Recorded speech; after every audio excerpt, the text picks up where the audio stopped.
The Viking Age, the golden era of warriors who emerged from the icy fjords of the north and struck relentless fear into the heart of Europe. For them, death was not a dark end to be avoided. On the contrary, it was the only gate opening to Odin's glorious halls, Valhalla.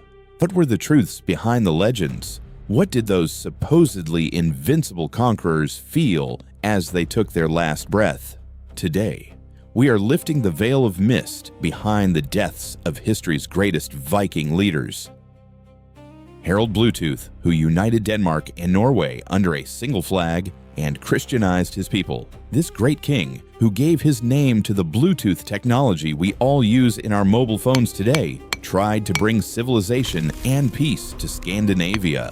But his greatest enemy was neither the English nor the Franks. It was his own flesh and blood. His son, Sweyn Forkbeard. His son Sweyn, strictly bound to old pagan traditions, rebelled against the new religion and taxes brought by his father. Scandinavia was dragged into a massive civil war. During the naval and land battles around 986, while Harald was resting in a wooded area, an arrow flew from the darkness. According to legend, this arrow, shot by the legendary archer Palnatoke, mortally wounded the old king. Harald Bluetooth was smuggled to Jomsborg, the shores of modern-day Poland, by his loyal soldiers, but he could not recover from his wound.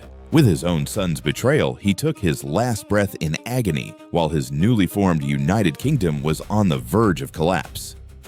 Vikings were not just blood-spilling warriors, but also the bravest explorers in history. Leif Erikson, the son of Eric the Red, etched his name in eternity by setting foot on the North American continent exactly 500 years before Christopher Columbus. The Vinland he discovered was like a new paradise for the Scandinavians. So how did this legendary sailor who shrank the world die? By fighting giant sea monsters? No. This explorer, who saw the other side of the world, returned to the freezing and harsh nature of Greenland in his final days. He ruled the lands inherited from his father and spread Christianity there. Leif's death is not remembered in history books with great battles. Around the year 1020, amidst the relentless cold of Greenland, he quietly passed away in a manner whose exact cause is unknown, but is thought to be natural. His greatest legacy wasn't the bloody conquests he left behind, but that incredible journey that pushed the boundaries of humanity.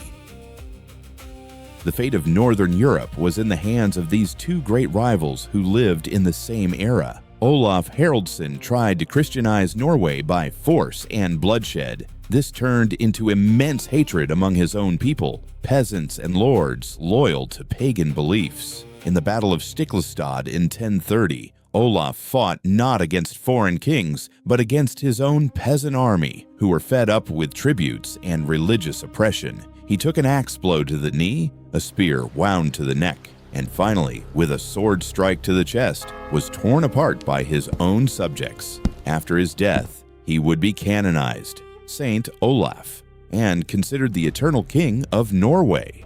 Olaf's greatest enemy was Cnut the Great, who founded the largest Viking Empire in history by ruling England, Denmark, and Norway. Cnut, unlike Olaf, did not die fighting, but in his bed as the ruler of a massive empire. He fell ill in England in 1035 and died of natural causes. The once fierce pagan sailors were now being buried in churches in Winchester as the mightiest kings of Europe. If historians wonder exactly when the Viking Age ended, the answer lies in an arrow pierced through the throat of one man, Harald Hardrada, the Ruthless. He was quite literally the last great Viking. Exiled in his youth, he traveled all the way to Constantinople to command the Byzantine Emperor's elite Varangian Guard, fought the Arabs, and returned to Norway with legendary wealth to become king. However, his insatiable ambition caused him to set his sights on the English throne. The year is 1066. The English king Harold Godwinson's army caught Hardrada off guard at Stamford Bridge. The Vikings, who hadn't even put on their armor, fought fiercely on a warm September day. The moment Hardrada threw himself to the absolute front of the army to encourage his men with his sword, a stray arrow fired from English bows pierced right into his throat. When this legendary 2-meter giant collapsed to the ground, a king did not just die. The Viking Age, which lasted for 300 years and brought terror to Europe, took its last breath with him on that bridge.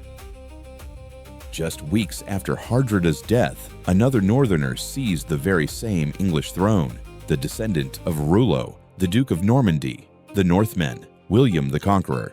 He conquered England and changed history forever. However, the end of this legendary conqueror, who spent his entire life in armor on battlefields, was exceptionally ironic and embarrassing.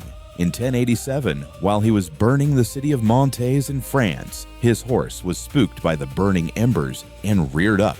The stomach and intestines of the rather overweight William struck the hard pommel of the saddle so violently that his internal organs ruptured. He died after writhing in his bed in infection and indescribable pain for weeks. The irony was that at the funeral of this great conqueror, his corpse had swollen, and the moment they tried to fit him into a stone sarcophagus, his body burst. Because of the terrible stench that filled the church, the priests had to abandon the funeral halfway through and flee. From snake-filled pits to arrows of betrayal, from diseases in unknown lands to ordinary horse accidents, even the invincible lords of Scandinavian legends could not escape the creative and cruel arms of death. Their deaths were at least as striking as the lives they lived. Whether Valhalla accepted them or not is unknown, but it is certain that they carved their names into history. Thanks for watching. See you in the next legend.